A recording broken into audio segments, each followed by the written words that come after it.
buhay. At para Tignan ko. mabuhay ang Tignan ko. buhay, kailangan makinig ka at kailangan sumunod ka sa salita ng Diyos. Amen? Yes.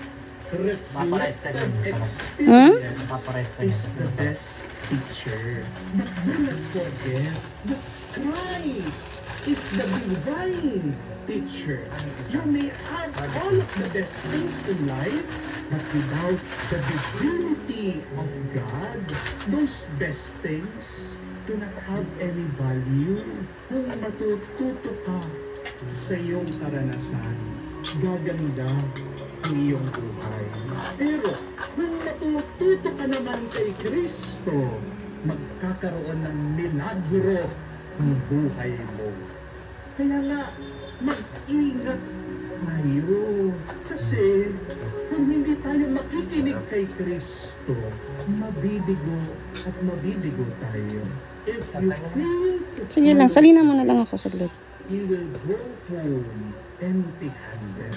If you do not listen to the word of God and act on it, your life will not bear much fruit. Madalas po, pag ako ay magmimisa, maghahanda ako ng mabuti sa aking pamilya. Talagang pinag-iisipan ko po lahat ng aking sinasabi sa inyo, lahat ng aking dinideliver dito po sa aking pamilya. Sinusulat ko po yan, pinagdadasal ko po yan, pinapractice ko po sa aking kaisipan. Pero nung minsan po, handa na po ako sa aking humilya. Pero habang nakikinig po ako sa reading, para bang kinausap ako ng Diyos. Sabi niya, ito ang sabihin mo. Narinig mo yon doon sa reading? Yan ang sabihin mo. Nakipagtalo po ako sa Diyos. Sabi ko, Lord, ano po yung pinipare ko na humili? Sayang naman po, pinagpaguran ko. Lord, paano po yan? Hindi ko naman pinaghandaan ng mabuti yung pinapasabi nyo, yung gusto nyong sabihin ko para sa inyo. Eh kung magkamali ako, Lord, pero kinukulit po ako ng Diyos, nararamdaman ko po talaga sa aking puso, sa aking kaluluwa, hindi. Yan ang sabihin mo. Sabi ko po sa Panginoon, bahala po kayo ha. Total, trabaho nyo naman ito. Total, kayo naman talaga ang boss ko. Kung man ako ay mabigo, sinong mabibigo? Hindi po ako, Lord, ha?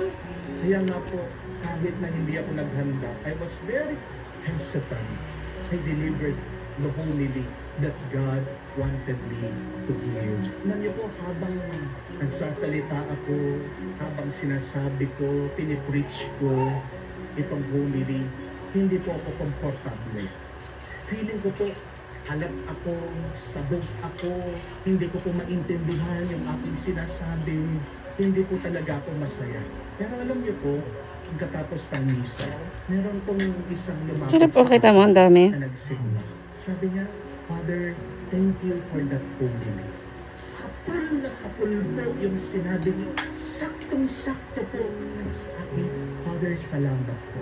And then, nung pagpalit ko po sa kumbento, nakita ko, meron po nag-message sa akin, sabi, Father, salamat po doon sa sermon niyo.